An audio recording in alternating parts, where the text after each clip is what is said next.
be seated. Page 19, the English there, labeled Ma'ariv Aravim, will read this as a responsive reading. As I begin, you'll respond in the alternate couplet lines. Praised are you, Lord, our God, ruler of the universe, whose word brings on the dusk of evening. Your understanding regulates time and seasons. The stars above follow their appointed rounds in response to your divine will. You create day and night. You alternate darkness and light. You remove the day and bring on the night. You separate one from the other. You are a living God. May you rule over us as you rule over nature. Praised are you, O Lord, who brings the evening dusk. El Chai v'Kayam, Tamid Yimloch Aleinu le'alam va'ed. Baruch Ata Adonai. Baruch Shemo. Yai, lai, lai, lai, lai. Come on, join along. You know this words part. are easy. Lai, lai, lai, lai, lai, lai. Yai, lai, yai, lai, lai, lai. Amariv, Aravim.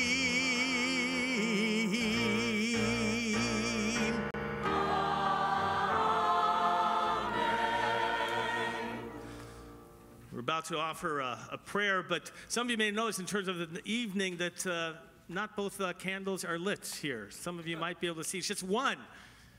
Oh my God. And what would happen? Did we say a blessing that we don't have two candles? The truth of the matter is, by the way, in order to say the blessing, you just need one candle. You need one flame. If you don't know this, think about the blessing. Lahadlik ner shel Yom Tov or Shabbat. Ner is singular. In ancient times, all they had was one oil lamp. Later on, it became two. So if you only had one candle and you still wanted to observe Shabbat, you could still always observe and to fulfill that mitzvah. It's always great to be able to learn on the spot here. We continue. Hello, Harwins, are you coming up for a reading? Is this it? Come on. Judge Michael and Lisa Harwin are going to lead us. We'll do this responsibly on the bottom of page 21. They'll read and then we'll alternate with them on the different paragraphs. Together? Okay. Immediately before the Shema, we are reminded of God's everlasting love for us. Immediately after the Shema, in the Vahavta, we are called upon to love God with all our heart, soul, and might. God's love came first. Because of this love, God endowed us with the capacity to love and lovingly gave us the gift of Torah. In the Torah, we have found the sustaining purpose for which to live. Through the Torah, we have been given the strength and inspiration with which to live. Morning and night, our prayers remind us of God's love, so that we may be moved to love God and to let the spirit of the Torah guide our lives.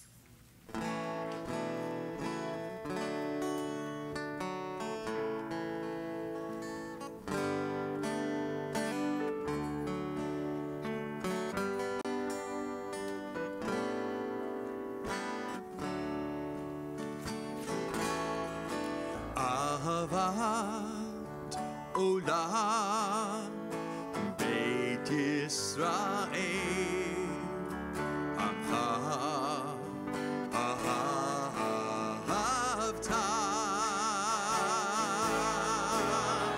Torah Umitzvot Chukim Umishpatim Otanu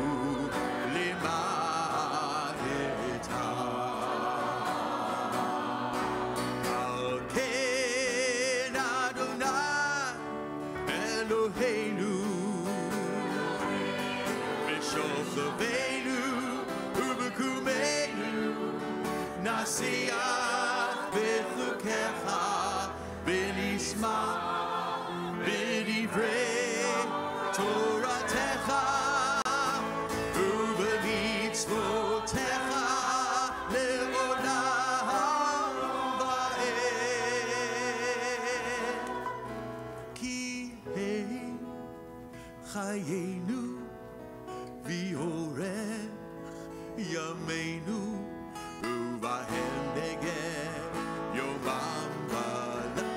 with us, Ki Hem Chayenu.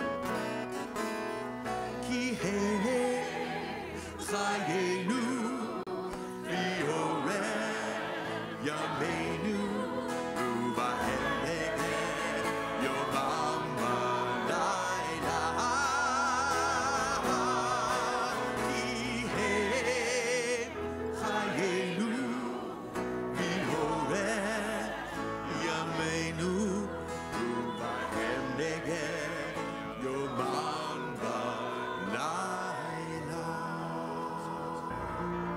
ואהבתך אל תסיר ממנו לעולמים, ברוך אתה אדוני.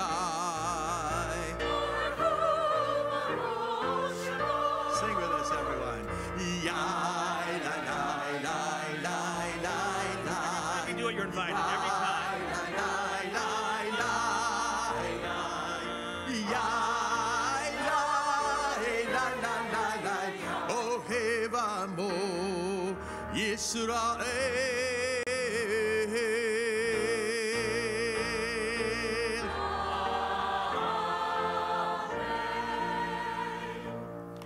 So I heard this year he was a Swedish writer. His name was Henning Menkel. He spent many years of his life in Mozambique. And he was an artist in terms of theater. And he went there to help create theater in Mozambique. And he learned about the art of stories in Africa. He said storytelling is so amazing in Africa. They'll tell a story, and then sometimes they'll stop and someone else will start the story. And sometimes that story will be stopped and the third person will start their story. And then the first person will start back up, and then 2 and 3, and by the time they finish, everyone has told their story. But at the end, he said, you have to be able to listen. You have to be able to follow those stories of people. So he wrote in an article entitled The Art of Listening. That's what he wrote. A number of years ago, I sat down on a stone bench outside the Teatro Avenida in Maputo, Mozambique, where I work as an artistic consultant. It was a hot day, and we were taking a break from rehearsal, so we fled outside. 2 old African men were sitting on the bench. But there was room for me, too. In Africa, you see, people share more than just water, a brotherly or sisterly fashion. Even when it comes to shade, people are generous. I heard the 2 men talking about a third man who had recently died. One of them said, I was visiting him at his home. He started to tell me an amazing story about something that had happened to him when he was young. But it was a long story. Night came, and we decided that I should come back the next day to hear the rest. But when I arrived, he was dead. The man fell silent. I decided not to leave that bench until I heard how the other man would respond to what he had heard. I had an instinctive feeling that it would prove to be important. Finally, he too spoke. That's not a good way to die before you've told the end of your story. It struck me as I listened to those 2 men that a truer nomination for a species than Homo sapiens might be Homo narrans, the storytelling people. What differentiates us from animals is the fact that we can listen to other people's dreams, fears, joys, sorrows, desires, and defeats, and they in turn can listen to ours. Many people make the mistake of confusing information with knowledge. They are not the same thing. Knowledge involves the interpretation of information. Knowledge involves listening. So if I am right that we are storytelling creatures, and as long as we permit ourselves to be quiet for a while now and then, the eternal narrative will continue. Many words will be written on the wind and on the sand, or end up in some obscure digital vault. But the storytelling will go on until the last human being stops listening. Then we can send the great chronicle of humanity out into the endless universe. Who knows? Maybe someone is out there willing to listen. We've lost that ability often to listen, haven't we? So impatient to talk. You know, they say that's why God has given us 2 ears and only 1 mouth.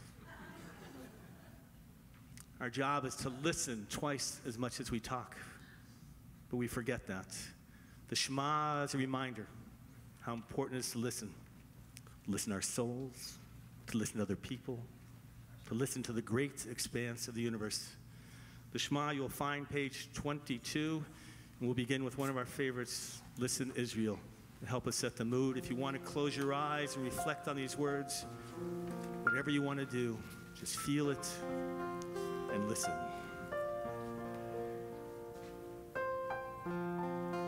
Listen, Israel, Adonai,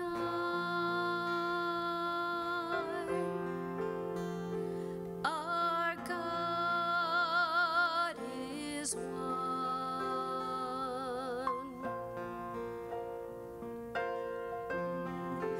Listen, Israel. Join along.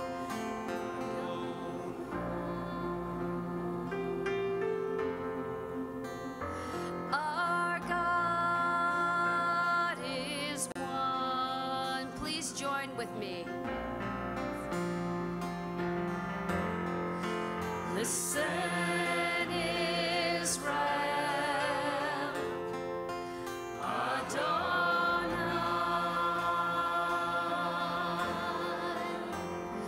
our God is one.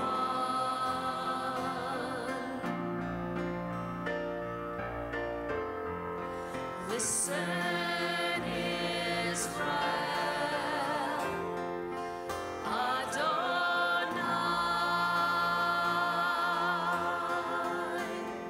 our God is one.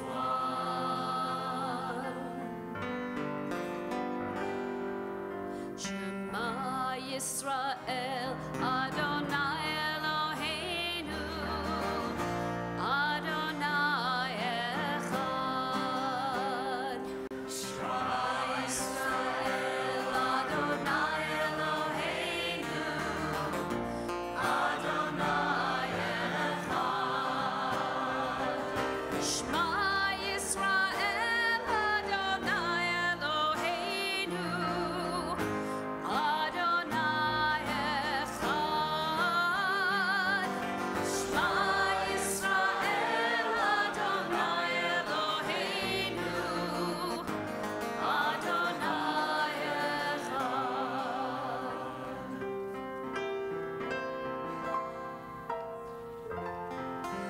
Listen, Israel, Adonai,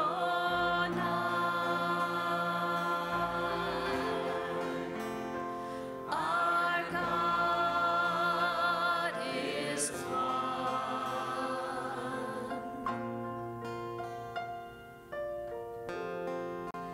Listen, Israel, Adonai, our God is one.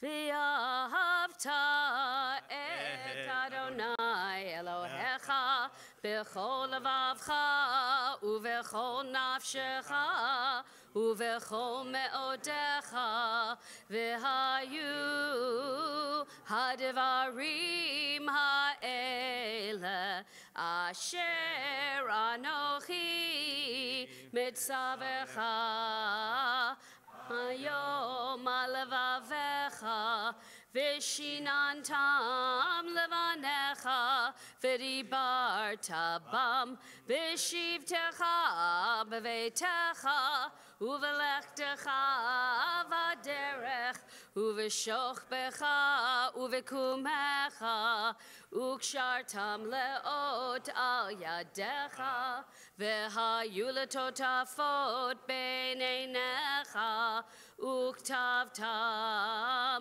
al mezuzot beitecha uvisharecha. Let's join together in the English translation of the Haftarah, please, with me. You shall love the Lord your God, together with all your heart, with all your soul, with all your might. You shall take to heart these words which I command you this day. You shall teach them diligently to your children, speaking of them when you are at home, when you are away, when you lie down at night, when you rise up in the morning. You shall bind them as a sign upon your arm, and they shall be a reminder above your eyes. You shall inscribe them on the doorposts of your homes and on your gates. We continue silently in the following pages, 24 through 26, Hebrew or English.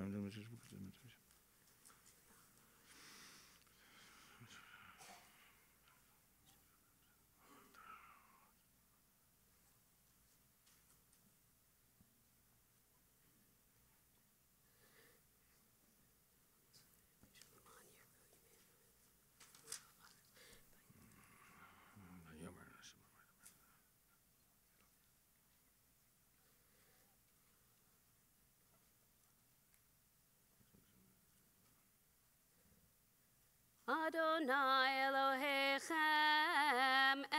Emet. On page 29, you'll find their responsive reading. Natalie Elbaum is going to lead us. She's going to take us halfway through the page there, and then we'll continue with the Hebrew. True and certain it is that there is one God, and there is none like our Lord. It is God who redeemed us from the might of tyrants, delivered us from slavery to freedom. Great are the things that God has done. The Lord's wonders are without number.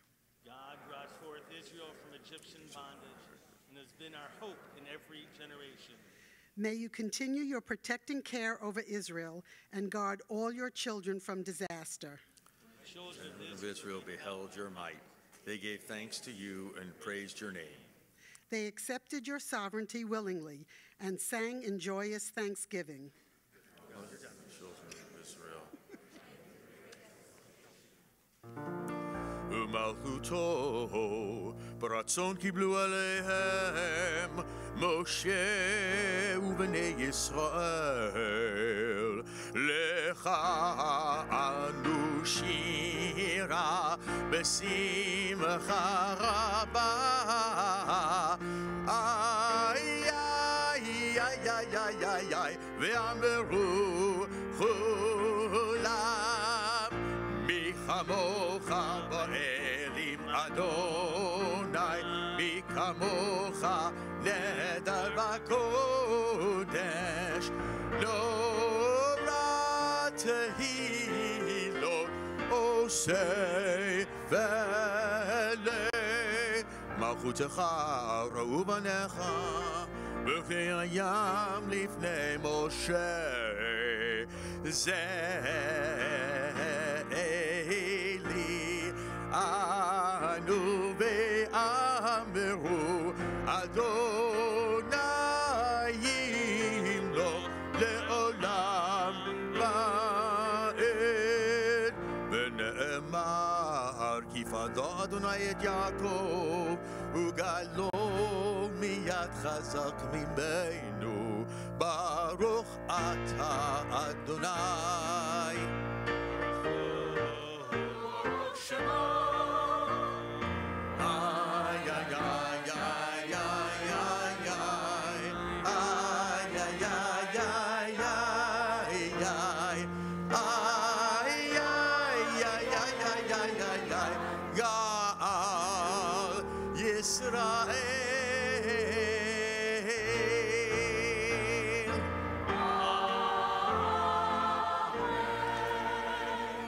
So at this moment in the service, we're going to take time to offer a prayer for healing and strength. So whether this is for you, for a loved one, I just want you to bring it to mind. In your booklets, I think the Refa'enu is there. I want you to think of anybody you know that's in need of the prayer, whether it's a physical issue. The congregant tonight just told me that her mother has internal bleeding. She's in the hospital and they don't know why. We had a congregant just had a mass removed and cancer, and she's waiting for a pathology report.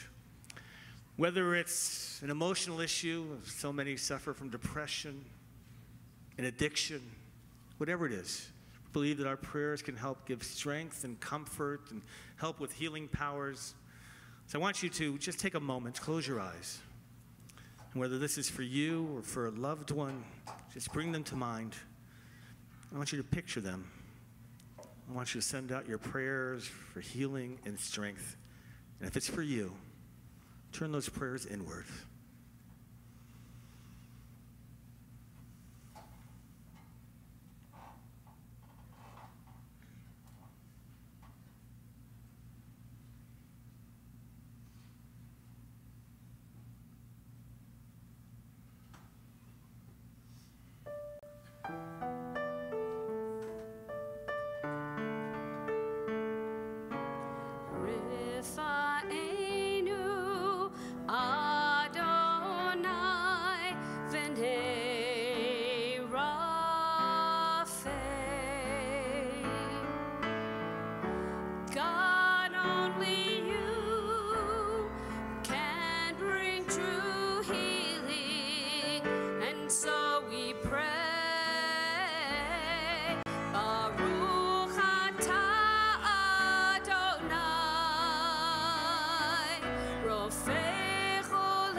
Those in our prayers, in our community, the world at large, for those who are suffering in Mexico, and all through the Caribbean, please, God, may you bring healing.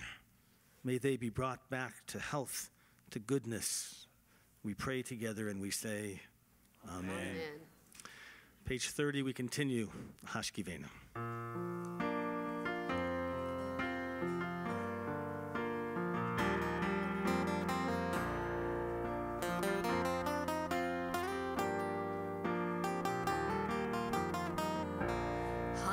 Hashkivenu Adonai Eloheinu l'shalom v'hamidenu malkeinu l'chaim. Hashkivenu Adonai Eloheinu l'shalom v'hamidenu malkeinu l'chaim. Hashkivenu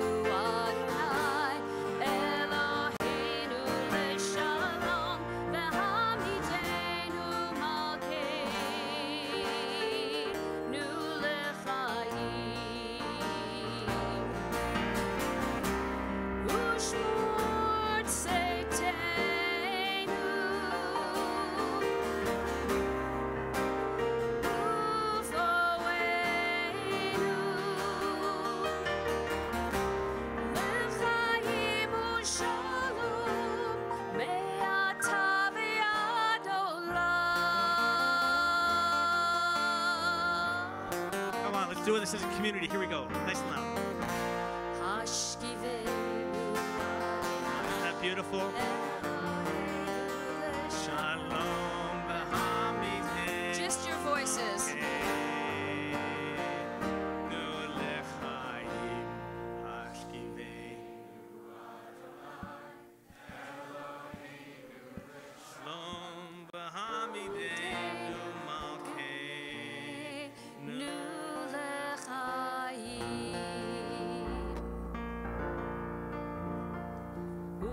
Aleinu sukat shalamecha baruch atah Adonai.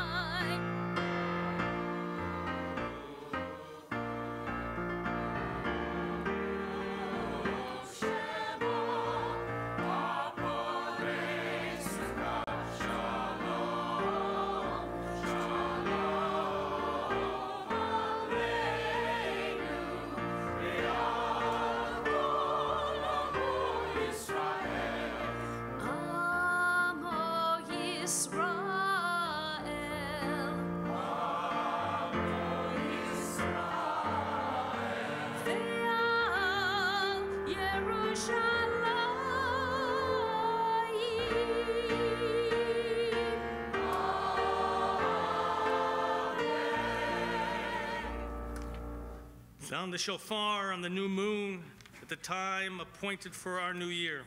Its observance is a law for Israel, ordained by the God of Jacob. Bottom of page 33.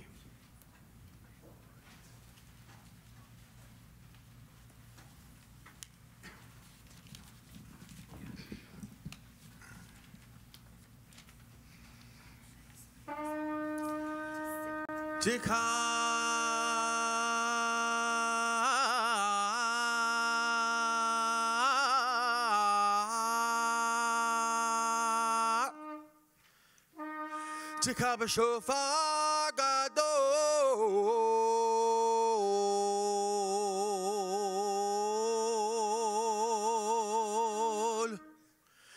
Tikka b'shofar gadol. Lecheirutenu.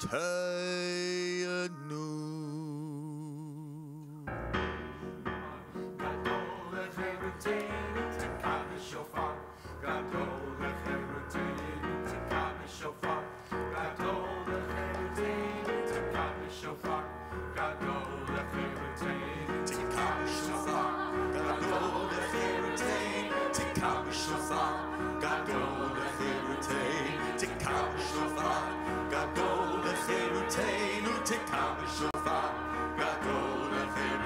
Sound the great shofar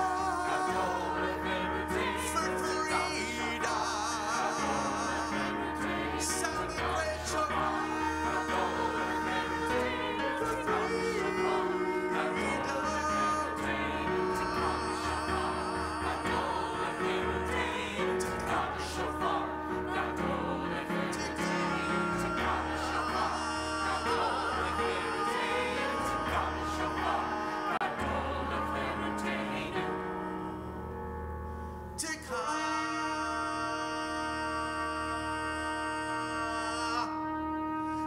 Shofar gadol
Wow. Happy New Year. Shana Tova.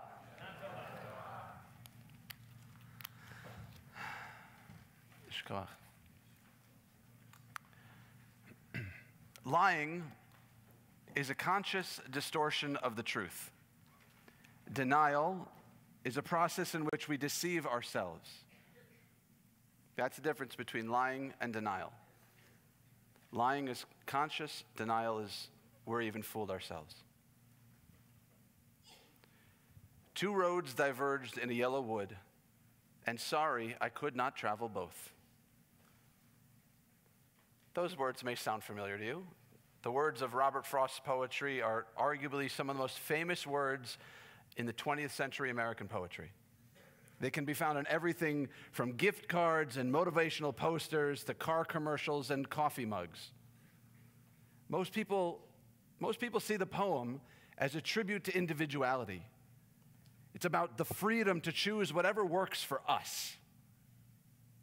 People point to the idea of the road less traveled to help explain to their kids why it's important to embrace their differences, to not follow the herd. It's perceived as a triumph of uniqueness. Bless you.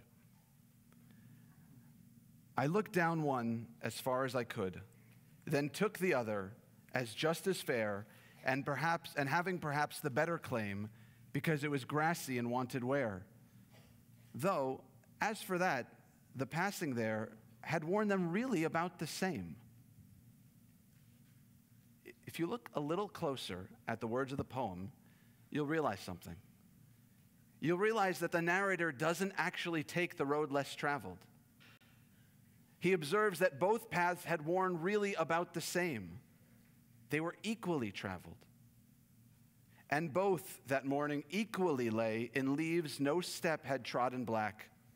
Oh, I kept the first for another day. Yet, knowing how way leads on to way, I doubted that I should ever come back. It's not until the end that we even hear the words, the road less traveled. At the end, the narrator says, I shall be telling this with a sigh, somewhere ages and ages hence. Two roads diverged in wood, and I took the road less traveled by, and that has made all the difference. Sound familiar? Yes? No? Yeah. Good. Whew. David Orr, the columnist for the New York Times and a professor of poetry at Cornell University, explains the poem. He says that the speaker will be claiming ages and ages hence. His claim is that the decision made all the difference. But it's only because it's that kind of claim that we want to make when we want to comfort or blame ourselves for how our lives turned out. Or continues on to say, the poem isn't a salute to can-do individualism. It's a commentary. It's a commentary on the self-deception we practice when constructing the story of our lives. The poem's not about how brilliant choices led to great things in our lives. It's not about rugged individualism. It's about denial. The poem holds a mirror to us and shows us that we create our narrative to justify our behavior. We come here tonight to undo that self-deception. We come here at the beginning of the high holidays to welcome the new year and engage in that tricky Hebrew word, teshuvah.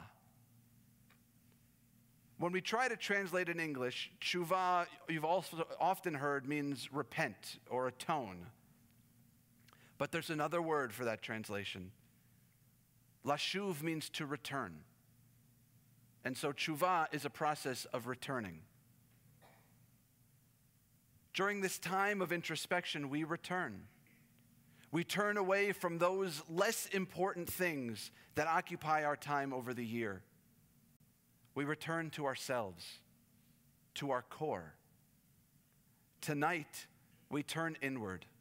We engage in reflection, and we wonder if we're living up to our potential. Oh, we have sinned against you before this, and we have sinned against you with that. We have sinned against you with yada yada, and we have sinned against you with blah blah blah. We do that. We do teshuvah. We atone.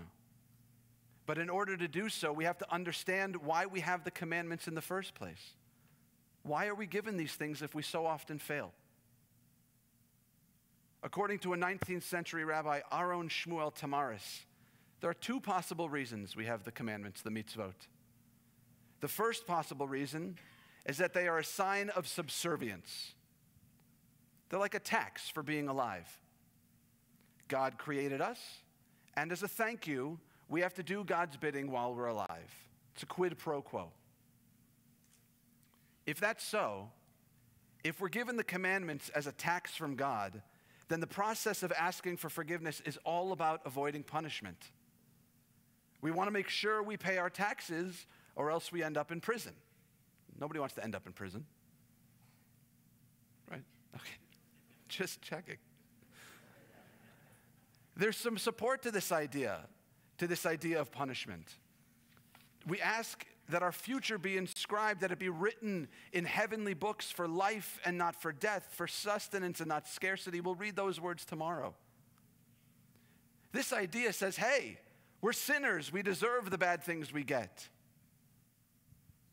This is the type of thinking that looks at personal and national tragedies as some sort of divine punishment for not being good enough. And we wonder where Jewish guilt comes from. This philosophy is not only destructive, it turns out that the rabbis didn't really believe it either. According to the men who wrote our high holiday liturgy, and yes, it's all men, sorry. According to them, tshuva is not about appeasing a judgmental deity. Our introspection, our atonement, it's not for avoiding sin from a displeased God. If we look closely, like we did at the poem, if we look closely at the climactic prayer in the high holiday liturgy, the unetana tokef, we'll see the truth behind this. At the end of wondering what will become of us, after we've posed the question, who by fire, who by water, we say these words, Utshuva, utfila, utstaka, ma'avirin et ro'a hagazera. Through repentance, through prayer and charity, we overturn the evil of the decree. Don't be fooled. Don't be fooled like the poem into thinking we're wiping our slates clean. We are not given a formula to overturn the decree. Listen closely to the words. We can overturn the evil of the decree, and that's all. We can overturn the evil of the decree. That's a very different theology and thought process. Rabbi Alan Liu, in his the best title I've ever heard for the high holidays, he wrote a book called This is Real and You Are Completely Unprepared. I don't know if he wrote it for rabbis and clergy or if he wrote it for everybody. But Rabbi Liu says, he explains what it means to overcome the evil of the decree. He says that the nature of those practices, of any spiritual practices, not just the ones prescribed, but the nature of any spiritual practice, it doesn't change what happens to us. It changes us.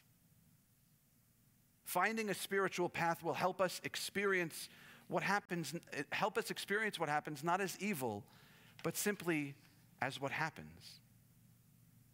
We know that we cannot stop or change bad things. We can't stop them from happening.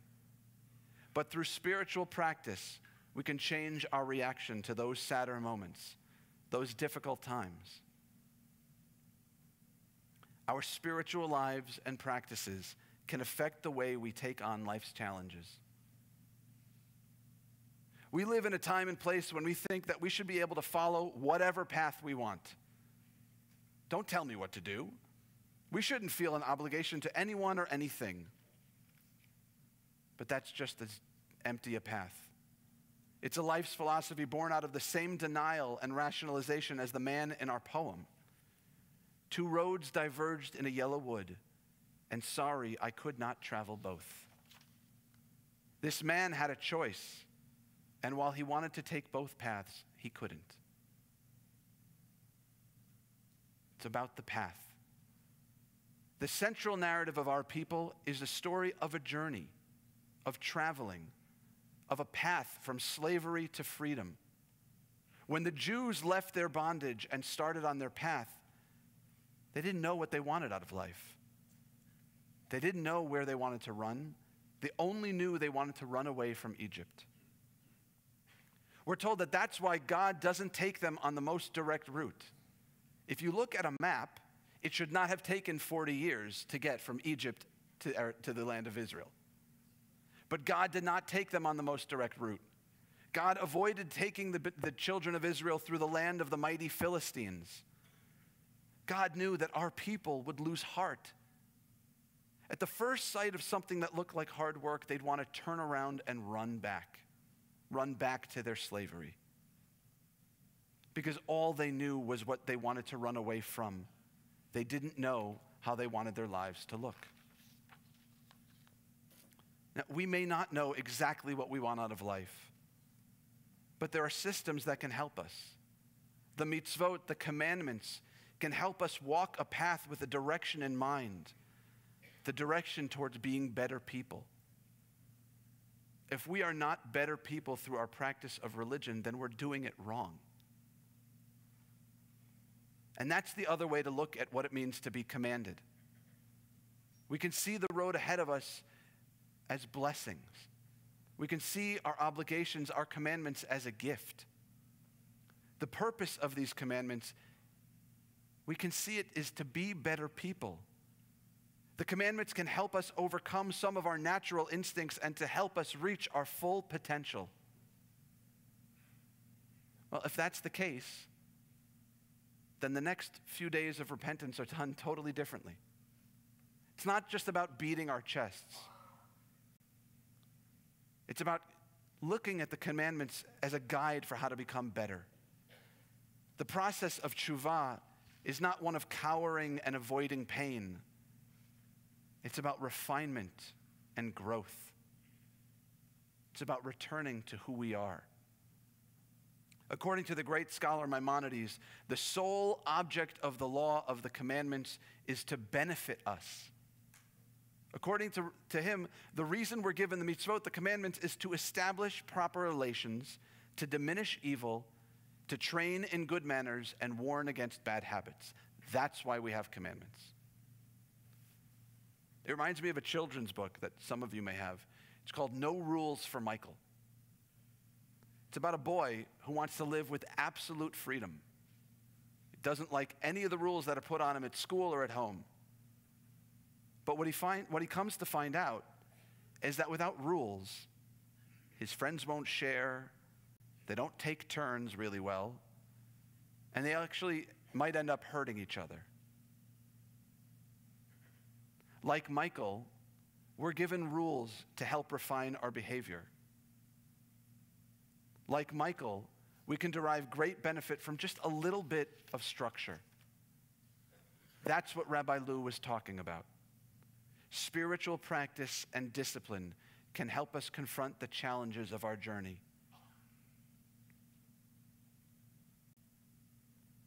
So let's go back to that word, that tshuva, to the idea of returning. Return to ourselves, returning to help that which helps us be better. But since each one of us is unique, it means that we all have our distinct path to follow. We don't all live by the same ideas. One day, a student approached the seer of Lublin. Rabbi, he said, show me the way to serve God. The rabbi smiled, in that kind of grandfatherly smile that rabbis often do in the stories. He looked at him and he said, it's impossible to tell people what path they should take. One person's way to best serve God is through study. Another's may be through song. A different person's path may be through prayer, while someone else is through silent contemplation. Some may come to God through fasting, still others eating and drinking. I think that one's the most normative Jewish one. And then he concluded, each person should carefully observe what way their heart pulls, and then choose that way with all the strength of their being. Choose our path. This view of mitzvot, of commandedness, is in line with the story of Reb Zusia, the famous story of a rabbi who said, I'm afraid to die because when I get to the Olam Haba, when I get to the world to come, they won't ask me why I wasn't more like Moses. They'll ask me why I wasn't more like Zusia. Why didn't I live up to my own potential? But fair warning, even this view of the commandments can have a downside. If the sole purpose of mitzvot is to make us better people, then it can lead to a preoccupation with ourselves. If we're so focused on improving ourselves, we can lose sight of those around us. If our conscience is the only thing guiding us, it can lead us to justifying all kinds of things in the pursuit of enlightenment. So we have a path. And the structure and nature of that path of commandments and laws is called halakha. In the past, we've thought of halakha as meaning Jewish law. You've heard that before, I'm sure. Jewish law. But halakha as Jewish law is just something that means that we have punishments for transgressing. We've grossly misinterpreted the meaning of halakha, of that rabbinic system. Unless we view the entire system as a divine ransom, then we have to change our approach. Halakha. The root comes from the word lalechet, to walk. The word is full of a notion of a journey. It means that every time we decide what we're going to do, every time we make a choice, we're deciding what path to take. Mitzvot, commandedness, halakha, they're not about law. It's telling us to take a journey. The rabbis of the ancient past gave us direction and realized that there were a multitude of outcomes, a multiplicity of opinions. They knew that two different ideas and practices could be equally valid. I may need to read that again because of the world we live in. Two different ideas and practices can be equally valid. The Talmud, the foundation of rabbinic law, or rabbinic thought more accurately, the Talmud is replete with questions and conversations, many of which end without answers.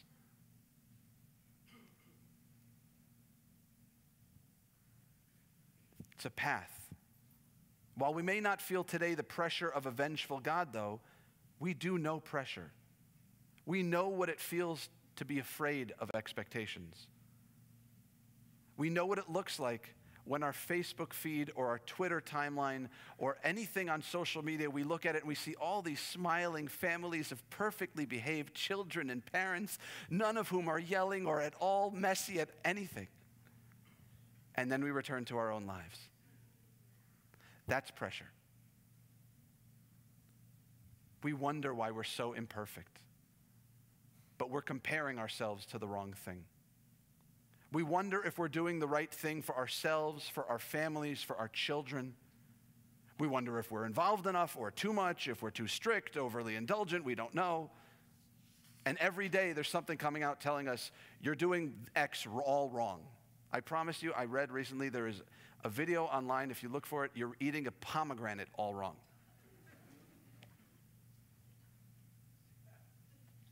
So how do we know the right way?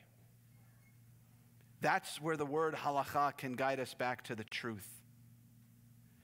There are two roads in the forest. At times we choose the one we see others taking, and other times we take the path we think is less traveled. Halakha is a path, but not one built out of the same rationalization and denial as the poem describes. Halakha presents us with a path that we will follow, and it asks us to listen to that still small voice within us. If we practice it correctly, halakha is not about listening to long-dead rabbis telling us what to do. It's about tapping into what our conscience says is the right thing.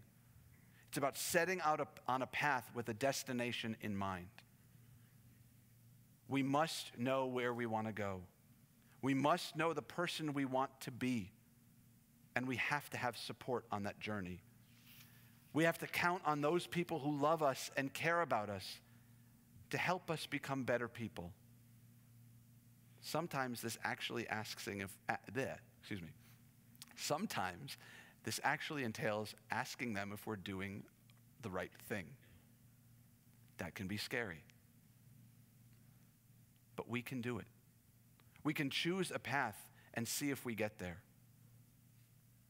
Don't wander aimlessly and then decide it was the right thing afterwards. That's like shooting blindly and painting a target around where you hit. Choose a path. And this year, let's use our tradition. Let's use the guidelines Judaism provides to help us become better people. Let's use the value of Shabbat, of sanctity, in a way that builds stronger connections to our family and friends. Let's keep kosher. I know that scares you. Let's keep kosher our own way. Let's decide to eat in a way that reflects not only our appetites, but our values as well. Maybe we're more conscious about the way we get our food. We're worried about sustainability. Maybe we're more aware of the way the animals are treated before they wind up on our dinner table. That's using halakha as a guide to reflect our values. So this year, let's meet expectations. Not the expectations of a distant, judgmental God, but the expectations we set for ourselves. Find your own path. Be your Zusia. Return to you. Shana Tova.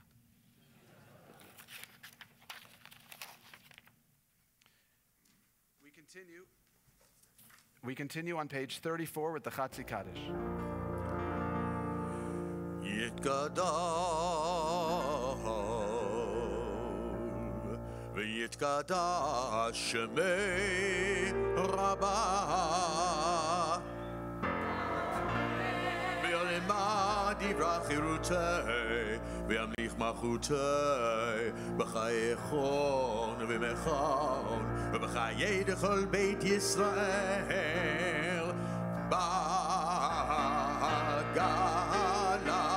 u'b'zeman kavid v'meru amen yesh be'rabam b'mora na'alam u'amen amaya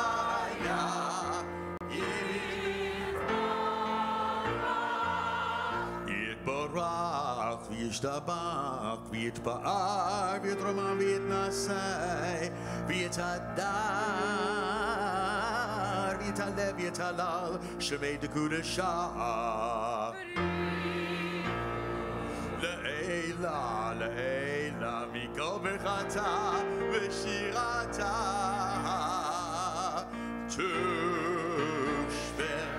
תושבחתה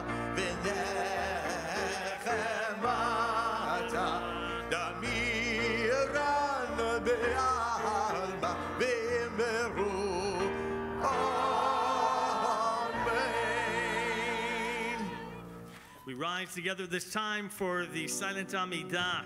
You'll find beginning page 36. We're going to begin together Adonai Tzvatai, the words at the top. Repeat after me, just so you know, in case you don't know these words. Repeat after me. Adonai. Adonai. Tzvatai. Tzvatai. Tiftach. Tiftach. Ufi. Ufi. Yagid. Yagid. Tilatecha.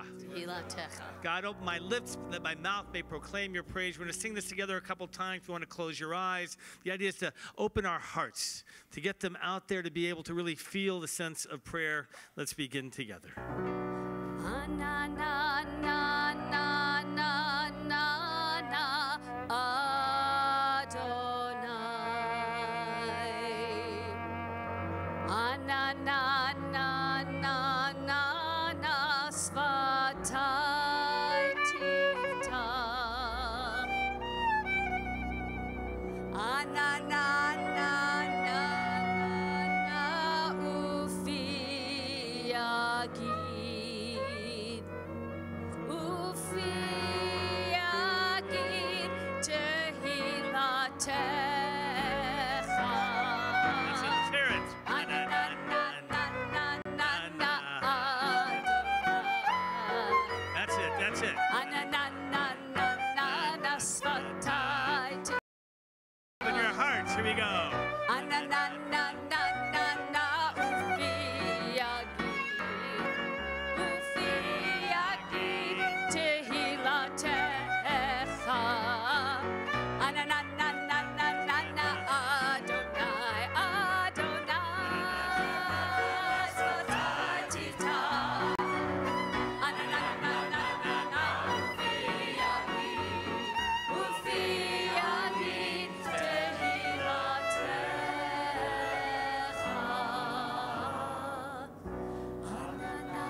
Shalom, Shalom, Mimromavu Yaseh Shalom Aleinu. Ose Shalom, Shalom, Shalom, Bimromavu Yaseh Shalom Aleinu. Ve'al kol Yisrael ve'imeru Amen. Ose Shalom, Shalom, Shalom, Bimromavu Yaseh Shalom Aleinu.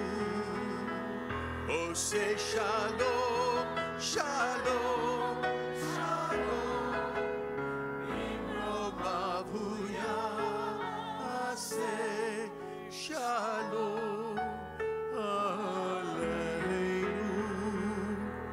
Ve'al kol Yisrael ve'imeru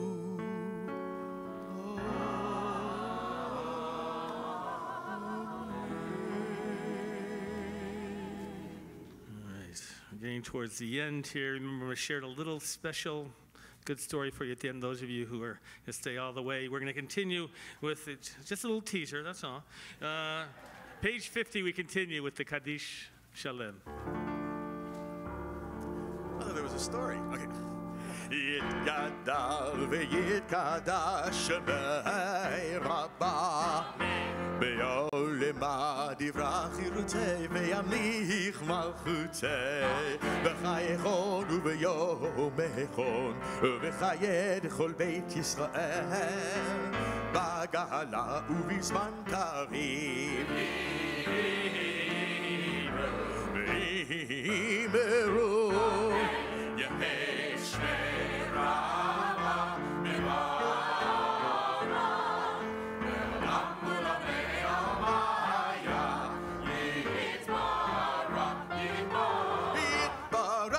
Yishtabach v'yitpa'ar v'yitromam v'yitnasei v'yithadar v'yitaleh v'yithalal Shemei dekudesha Le'ela ule'ela mikol berchata v'shirata Tushbechata v'nechemata Damiran be'alima Tushbechata v'nechemata Damiran be'alima Ve'imru תתגבר צלוטון ובאו דכל בית ישראל קדם אבוהון דיבי שמיה דיבי שמיה דיבי שמיה ואימרו יש למה רבה מן שמיה וחיים וחיים עלינו עלינו ויעקב ישראל ויעקב ישראל ואימרו עושה שלום ברמה הוא יעשה שלום עלינו עלינו ועל כל ישראל ואימרו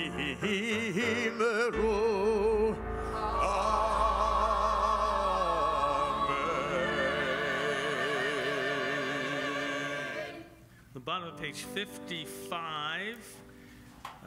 Shira and Pam Kreitenberg are going to lead us in this reading. We're going to read this responsively. So they'll begin with the first stanza, and then we'll alternate with each of the stanzas.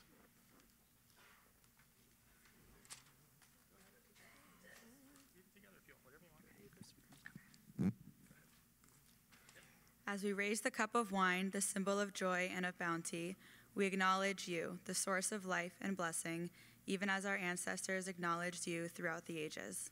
Standing between a past which is gone and a future not yet born, we pray for a year of good health and abundance, a year in which rejoicing shall fill our hearts, a year in which we shall endow our daily pursuits with sanctity and use wisely the gifts of nature, the talents of which you bless us. Grant that we, like our ancestors, may feel your presence in everything we do, so that all our days will be hallowed by your Spirit. In gratitude for the privilege of reaching the sacred day and for the holiness which it brings into our lives, we now rise for the Kiddush. So we rise together, page 56. Baruch atah Adonai Eloheinu melech haolam borei peri hagafen. Baruch atah Adonai Eloheinu melech haolam asher bachar banu mikol am ורוממנו מכל לשון וקידשנו במצוותיו ותיתן לנו אדוני אלוהינו באהבה את יום הזיכרון הזה יום תרועה מקרא קודש זכר ליציאת מצרים כי בנו בחרת אותנו קידשת מכל העמים ודברך אמת וקיים לעד ברוך אתה אדוני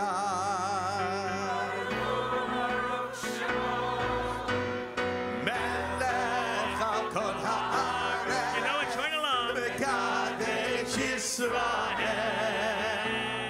מלך על כל הארץ מקדש ישראל Here we go. אוי אוי אוי מלך על כל הארץ מקדש ישראל מלך על כל הארץ מקדש ישראל מלך על כל הארץ מקדש ישראל ביום הזיכרון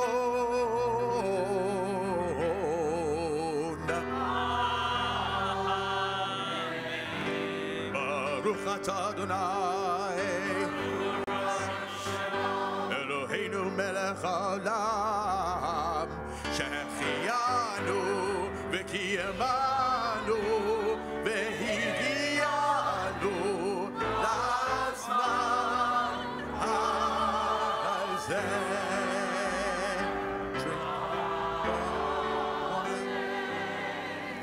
We remain standing, page 58, Aleinu. עלינו לשבח לאדון הכל, לתת גדולה ליוצר בראשית, שלא עשנו כגויי הארצות, ולא שמנו כמשפחות האדמה, שלא שם חלקנו כהם, וגורלנו ככל המונם, ואנחנו קוראים ומשתחווים ומודים לפני מלך מלכי המלכים הקדוש ברוך הוא שהוא נוטה שמיים ויוצר ארץ ומושב יקרו בשמיים עמה ושכינתו זו בגובהי מרומים הוא אלוהינו אין עוד אמת מלכנו אפס זולתו כך כתוב בתורתו וידעת היום והשבותה אל לבבך כי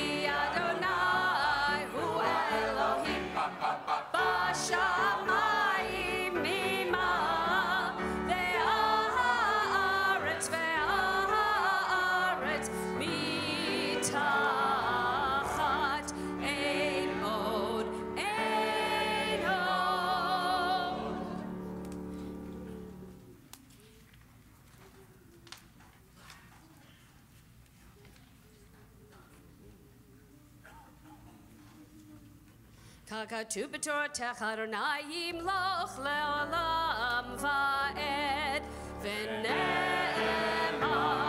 v'haya Adonai le'melech al kol ha'aretz bayom ha'u yihyeh Adonai echad u'shemo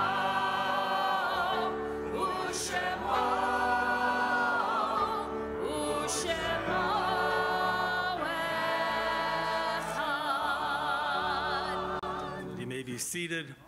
Page 67 at this time of year, beginning of the month before of Elul, we've read the Psalm 27. We'll do so through these 10 days of repentance. In the bottom there, you'll see set up as kind of an antiphonal reading as I begin, if you respond. Out of the depths I call to you, O Lord, hear my cry, O Lord. Be attentive to my plea. If you kept account of all sins, O Lord, who could survive? But with you there is forgiveness, therefore we revere you. With all my being, I wait for the Lord, whose word I wait with hope. My soul yearns for the Lord more anxiously than watchmen yearn for the dawn. O Israel, put your hope in the Lord, for the Lord is abundantly kind. Great is the saving power of the Lord, who will redeem our people from all their iniquities.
Page 64, a moment of reflection of those who have gone before us.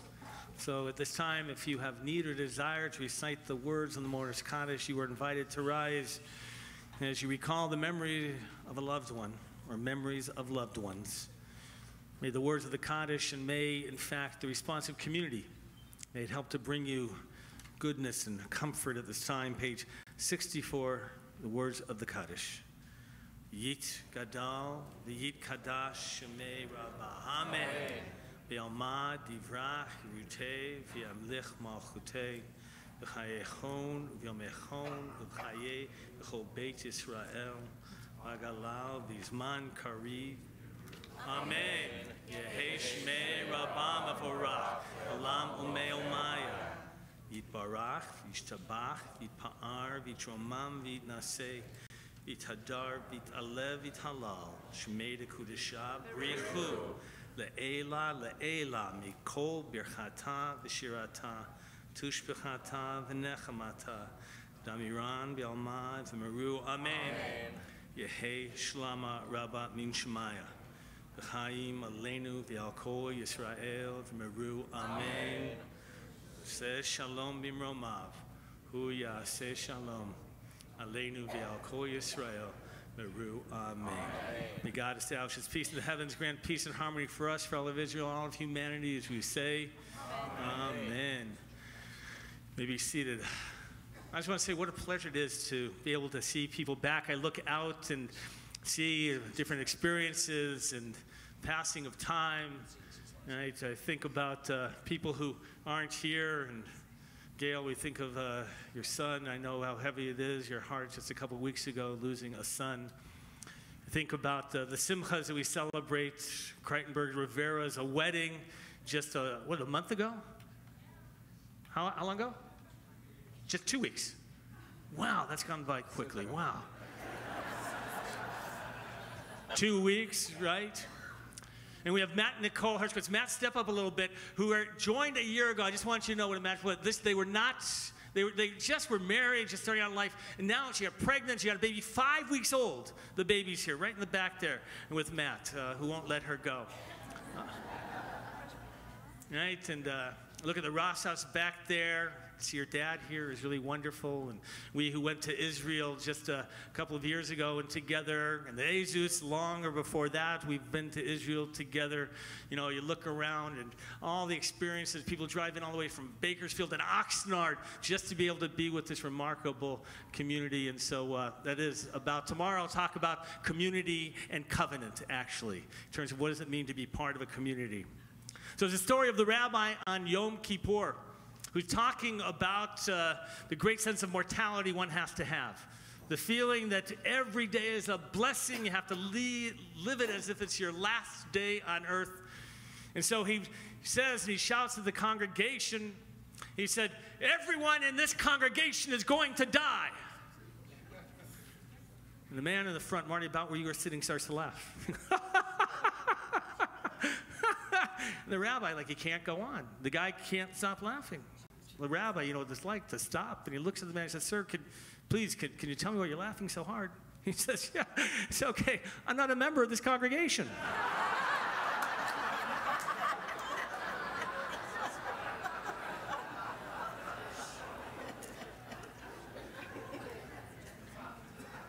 I have to tell you, one of the great things of being a rabbi, one of those moments is when you're talking to people and they just don't think you're talking to them. But you are. I have to tell you, some of the best sermons I've given, people have come to me afterwards and said, Rabbi, what a great sermon. I just hope those people heard it. As they walk away, I want to say, it was you!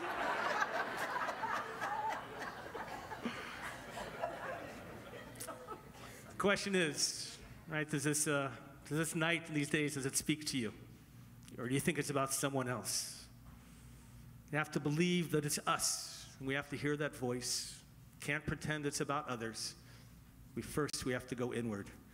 So may this be a year of listening and laughing. May it be a year of sweetness and goodness. And let us all say, Amen. We're going to conclude our service with Adon Olam. Let's rise together. Come on, everybody stand up. We'll do this together. Page 70, Adon Olam.